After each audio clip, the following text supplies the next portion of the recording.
상쾌한 아침을 열어드립니다. 안녕하세요. 열린 시장 상한가를 잡아라 김선영입니다. 증시가 이틀째 반등을 하고 있지만 그 추세에 대해서는 상당히 미심쩍은 그 분위기가 역력하게 나타나고 있습니다.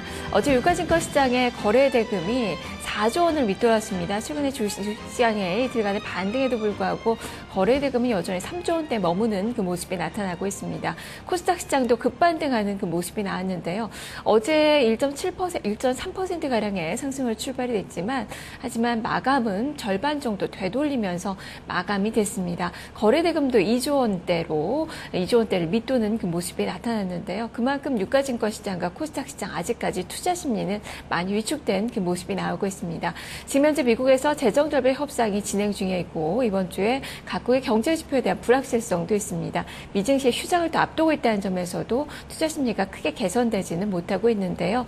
여전히 시장은 박스권의 투자 전략이 필요한 시기입니다. 오늘 시장 어떤 모습을 보일까요? 일단 오늘 새벽에 마감된 뉴욕 증시는 혼조세를 보였습니다. 버냉키 회장의 연설에 대한 실망감 그리고 HP 주가 급락에 따라서 투자 심리가 역시 많이 얼어붙은 모습이 나타났는데요. 우리 시장에 어떤 영향을 미칠지 해외 증시 포인트로 살펴보겠습니다. 김보성 기자입니다. 해외 증시 포인트입니다. 간밤 마감한 뉴욕의 3대 지수가 혼조세로 마감을 지었습니다. 나스닥 지수와 S&P 500 지수가 장 후반 들어가면서 소폭 상승 전환하는 모습이 기록됐습니다. 하지만 장중 내내 지수는 하락권의 움직임을 기록했었는데요. 이런 하락을 이끈 주요 원인이 휴레패커드 쪽에 있었습니다. 회계연도 기준 4분기에 실적이 부진했고요. 이에 따른 1분기의 순이익 전망도 하향 조정을 하면서 시장에 실망감을 안기는 모습이었습니다. 하지만 호재성 재료도 있었습니다. 상무부가 발표한 10월에 신규 주택 착공 건수가 9월보다 3% 이상 증가한 것으로 집계된 속에서 증시는 혼조세로 마감 짓는 모습이었습니다. 먼저 지수부터 확인하겠습니다. 다우존스 지수가 하락으로 마감을 지었습니다. 0.06%의 약보합권으로 12,788선에 마감을 지었고요. 나스닥 지수는 0.02% 소폭 상승했습니다. 2,916선에 마감을 지었고요. S&P 500 지수 0.07%의 상승으로 1,387선에 마감 짓는 모습이 기록됐습니다. 다우존스 지수의 하루 동안의 차트 움직임 살펴보도록 하겠습니다. 장중 현지 시간으로 오후 2시가량의 장중 저점을 형성하는 모습이 기록된 이후에 낙폭을 조금씩 줄여가긴 했지만 계속해서 하락권의 움직임을 벗어나지는 못한 모습을 기록했습니다. 다우지수 결국에는 약보합권의 움직임이 기록되는 흐름이었습니다. 미국 증시를 움직인 주요 재료들을 살펴보도록 하겠습니다. 설명드린 것처럼 상무부에서는 10월에 주택 착공 건수를 발표했습니다. 9월보다는 3.6%가 증가한 것으로 집계되면서 주택시장에 개선세가 드러나고 있음을 다시 한번 알려줬고요. 벤 버냉키 의장이 뉴욕에서 가진 연설에서 재정절벽에 관한 협상을 촉구하고 나서면서 이 문제에 대한 심각성 다시 한번 강조했습니다. 다우지수 같은 경우는 전반적으로 기술주가 약세를 보인 가운데 휴레패커드가 급락하는 흐름이 기록됐습니다. 자, 다우존스 지수의 업종별 등락 흐름 함께 살펴보도록 하겠습니다. 혼조 양상을 좀 띈 모습이 기록됐습니다. 업종별로는 혼조 양상을 띈 가운데 하락한 업종을 본다면 기술주가 1.3%의 조정을 받았고요. 에너지 업종 0.5% 하락으로 마감 짓는 모습이 기록됐습니다. 자, 이렇게 뉴욕 증시는 혼조세로 마감을 지었고요. 앞서 마감한 유럽 증시로 한번 이동을 해보도록 하겠습니다. 유럽 증시는 반면에 상승으로 마감 짓는 모습이었습니다. 그리스에 대한 유로존의 구제 금융안이 합의에 이를 것이다라는 기대감 속에 증시가 상승하는 모습이었는데요. 앞서 전해진 무디스의 프랑스에 대한 국가 신용 등급 하향 조정 때문에 하락 출발했던 증시는 상승 반전에 성공하는 흐름이 기록됐습니다.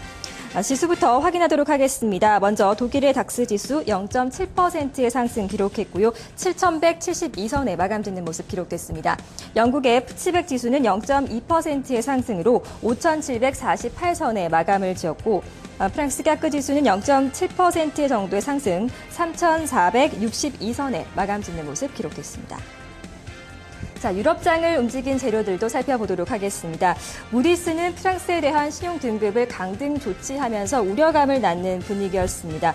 하지만 유로존 재무장관 회의에서 그리스에 대한 긴급 대출안이 승인을 하는데 합의를 이룰 것이라는 기대감 속에 증시는 상승하는 모습 기록됐습니다. 주요 종목들의 움직임을 살펴본다면 독일에서는 코메르츠 뱅크가, 프랑스에서는 아카테 루슨트, 그리고 영국에서는 암홀딩스 등이 하락한 것으로 집계됐습니다. 자, 먼저 독일의 닥스 지수의 움직임 살펴보도록 하겠습니다. 업종별 등락을 함께 살펴보도록 하겠는데요. 대부분의 업종이 상승 마감한 가운데 유일하게 하락한 업종들이 두 가지가 있습니다. 유틸리티 업종 그리고 통신 업종인데요. 유틸리티 업종이 1.1%, 통신 업종이 0.8% 조정을 받으면서 마감을 짓는 모습이었습니다.